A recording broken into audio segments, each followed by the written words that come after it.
Ce gars, vous le connaissez sûrement, c'est Bernard. Bernard, il déchire, il a la méga classe. Et Bernard, il a une passion dans la vie, la cotisation sociale.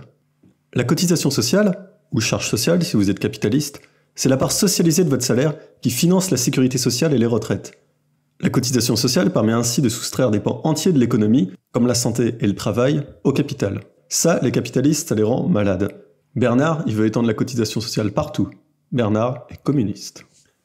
Revenons à l'idée que la cotisation sociale affectée aux retraites soustrait le travail au capital. Elle le fait à deux titres. Le premier, sûrement le plus important, reconnaît la valeur du travail en dehors de l'emploi. Dans l'emploi, vous travaillez, vous percevez un salaire, et ce salaire est compté dans le produit intérieur brut. L'astuce des capitalistes, c'est d'avoir imposé l'idée qu'il n'y a pas de travail en dehors de l'emploi. Mais quelle différence y a-t-il entre une assistante maternelle gardant vos enfants et vos parents à la retraite gardant vos enfants?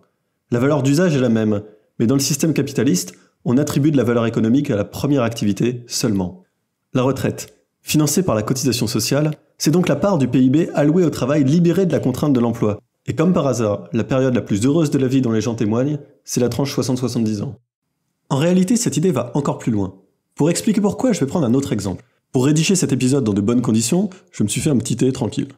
J'aurais pu aller dans un Starbucks, commander un thé sur place, travailler là-bas. Lol. On peut discuter du fait que se faire un thé plutôt que de le commander dans une enseigne constitue un travail ou pas. Mon propos ici, c'est de montrer que la définition de ce qu'est un travail contient une part d'arbitraire. Avec la cotisation sociale allouée aux retraites comme salaire continué, ce qu'on fait sans le dire, c'est reprendre aux capitalistes le monopole de la définition de ce qu'est un travail. Le double effet qui se coule de la cotisation sociale, c'est de soustraire la monnaie au flux financier. Qu'est-ce que c'est un libéral? Un libéral, c'est une personne qui n'a qu'une idée en tête, vendre des trucs. Eux, ils disent faire du business.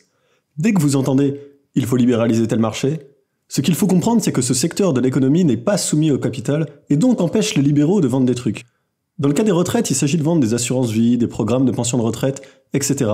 C'est-à-dire des mécanismes financiers qui vont vous permettre de toucher de l'argent pour subvenir à vos besoins une fois à la retraite sur un mode « je paie, donc j'ai droit ». La cotisation sociale est radicalement opposée. C'est l'ensemble des cotisations à l'instant T qui est alloué directement en retraite à cet instant T. Et quand la répartition se fait suivant le principe du salaire continué, les libéraux, ça les empêche de dormir.